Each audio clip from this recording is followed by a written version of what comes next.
me a little bit about the location and nature of the site this house sits on. It's quite a small site, an urban location, a suburb of Kuala Lumpur. It's interesting in as much that the rear of the site is about four or so meters above the road level behind the site, not the entrance site. So we enter from the road on one side, and then it's elevated from the road behind. And that road has some quite beautiful trees, mature trees all along it. So that was an important influence to the site.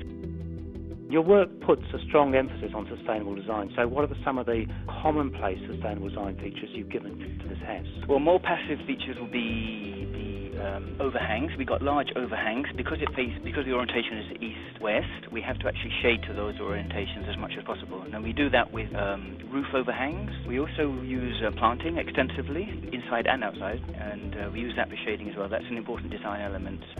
Low maintenance is also another element which is important here, because the tropics, the sun and the rain, is quite detrimental, let's put it that way, to building here. So we actually use materials that need little maintenance. Another material you've used here is bamboo. How have you used it, and what are its advantages?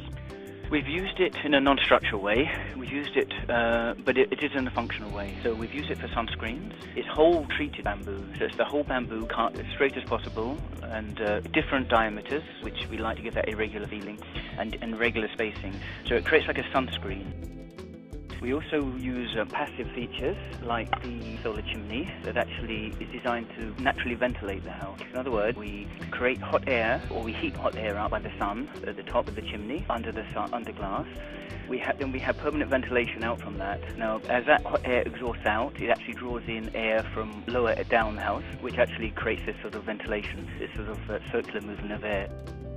It also creates a very intimate house, because you can look right down from the top down to the front door, or to any level, look to the children's bedroom, from the master bedroom, etc.